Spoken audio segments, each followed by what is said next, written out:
Okay, so now we're going to continue our quiz and trying to integrate all the opening concepts and opening proverbs and understand the priorities and things like that. So, as before, we'll give you a position like we have now 5-1 to play, and you're say figure out what is the best play, and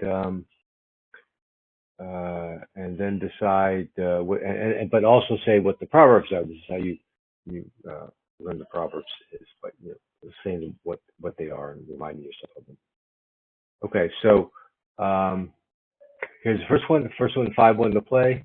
What's the answer? And then please hold on to the recording. Don't run ahead to the answer. Let's figure out what the answer is and spend some time thinking about it. Okay. Well, the correct answer is to bring one down from the midpoint and to slot the 5-point. Now, why are we doing that? What proverbs are coming into play? Well, I'm stacking at the midpoint of breaking the mountain is really this what's going on here. But then what do you do with the 1? You can't unstack anymore. You could go 8 to 7, which is this play. But that's not the strongest play. You could split, but there's splitting rules that apply and that tell you not to split, and that is you've got 10 checkers in the zone, so that tells you not to split. Now, just to sort of to avoid some confusion, even though your black has run probably with the 6-5 early on, or some other number that got him out to the midpoint, this is not considered a split for purposes of the splitting rule. So there's no sign to split here. You don't have the advanced anchor, you haven't split, and you're not well blocked. So the fact that he's got 10 checkers in the zone tells you to not split. And so, but then why 6 to 5 since you're looking at a direct shot? Well, you want to fight for the strong point, so you're going to slot it in this case. There's only a direct 4 to get it. Normally, you're not going to split or you're not going to slot if there are 2 checkers back because that's a double shot. And then you're unstacking the 6-point. So again, you're unstacking the midpoint, unstacking the 6-point. You have a sign not to split, and you're going to try to make the 5-point. Okay, next one. All right, we've got a 4-3 to play, and what is the right play? So hang on a second, figure it out. Go through the proverbs and let's see how it goes. Okay, so 4-3, we're going to bring one down and take one up. Why are we doing this? Well, we're going to unstack here, and so that's good. But why are we coming up here? Well, we're well blocked. Our 6s are blocked, so we need to step up. They don't have 10 checkers in the zone, so there's no reason not to. We are vulnerable to being hit by the 7, but we can come back in with a 6 for a counter shot. So, and here, since we're well blocked, we need to split. Some of the minor things too is normally if it's the 8-point that's stripped, and here it's the bar point that's stripped. There's no 8-point, so that's a sign too. Also, we don't need to be worried about being attacked. He's only got 8 checkers in the zone. Attacking with 8 is going to be weak. We should be able to withstand that. Okay, next one.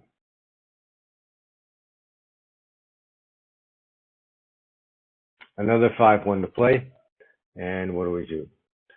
I'll give you a second to pause and come back with the answer. All right, we're going to hit from the midpoint. And why are we doing that? Well, unstacking is a big deal. We're fighting for the good point. Normally, we're fighting for the 5-point or the 4-point, but the midpoint is a good point too.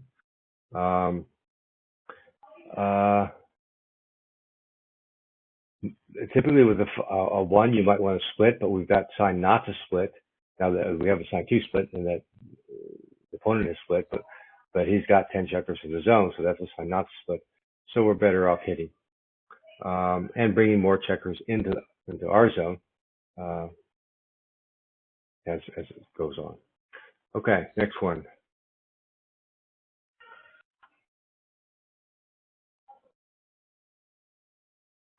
All right, 4-3 to play. So got to figure out your play, figure out what proverbs apply, and we will look at the answer. All right. The answer here is 2 down. And why are we doing that? Well, we're unstacking. That's a good thing.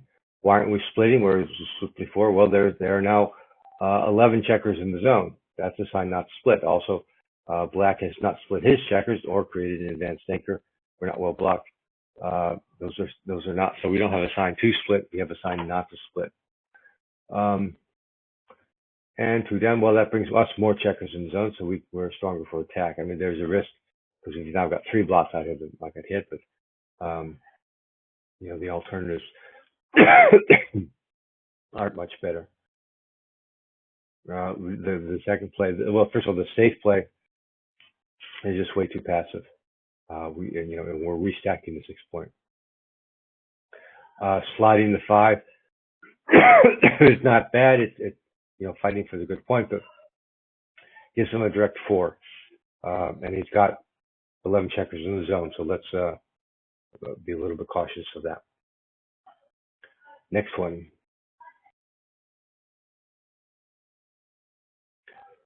6-3 to play. Okay, what are we going to do, and what are the principles that apply? And so again, pause for and think about it. Come up with the proverbs that apply.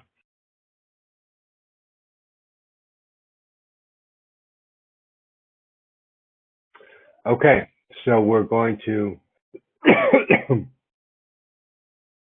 come down with the 6 and safety this checker at the 5. And why are we doing that, and what are the alternatives? Well, we're unstacking here. We're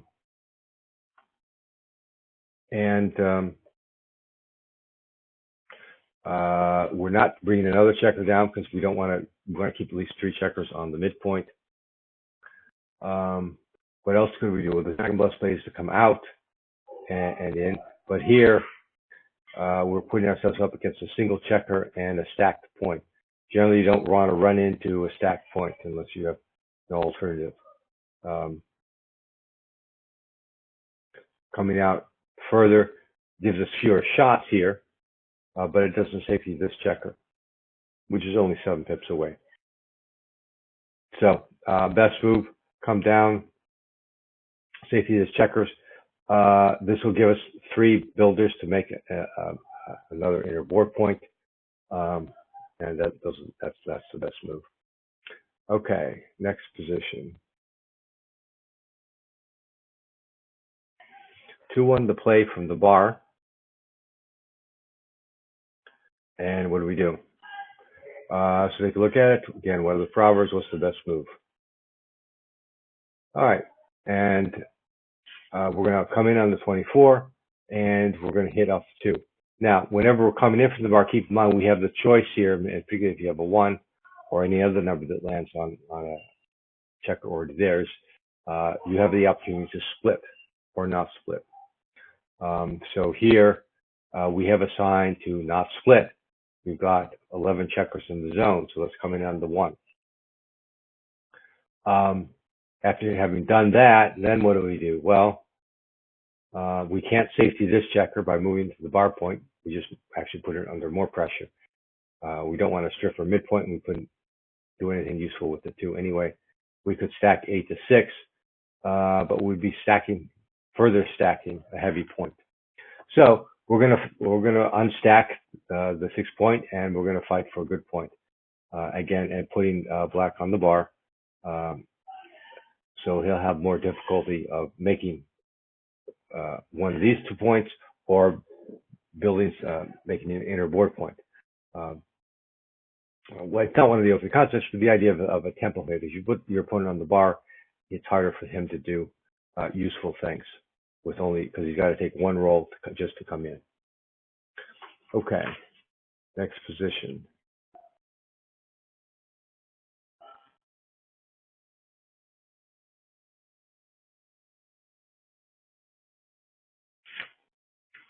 Two one to play.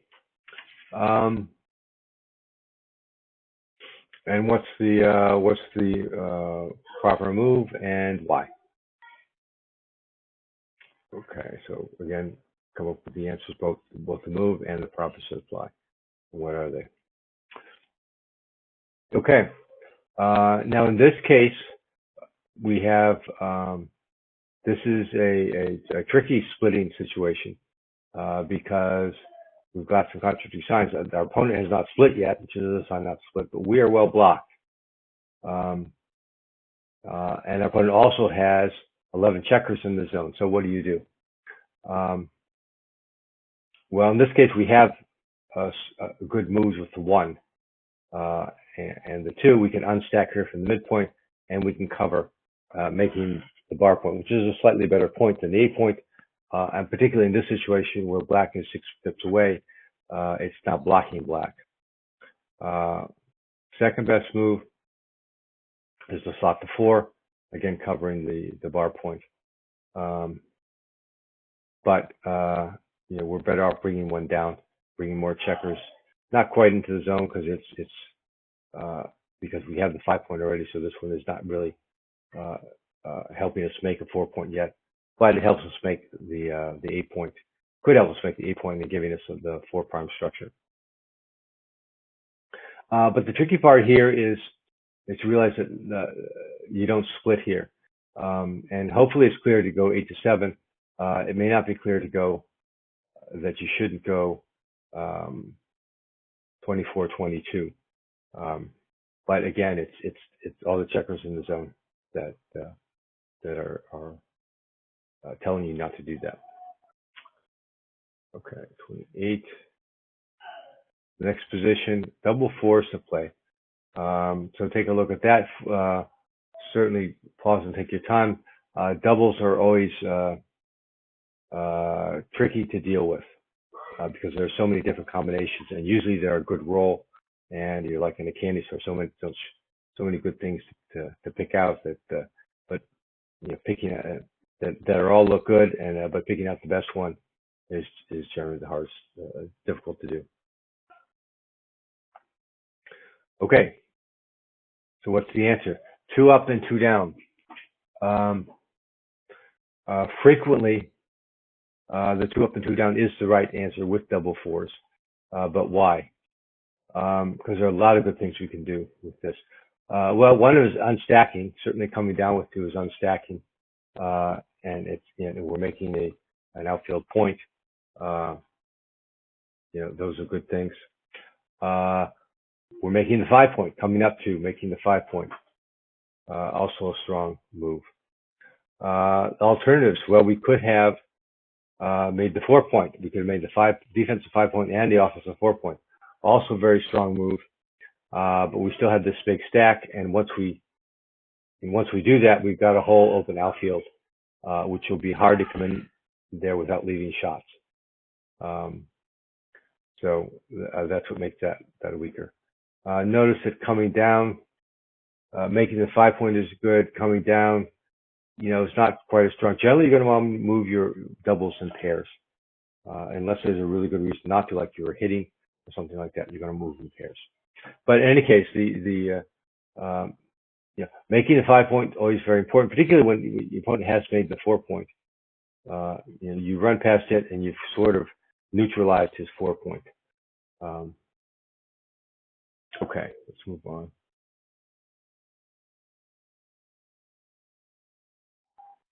Three-two to play, and what's your move, and why would you make it? Why are you going to make the move?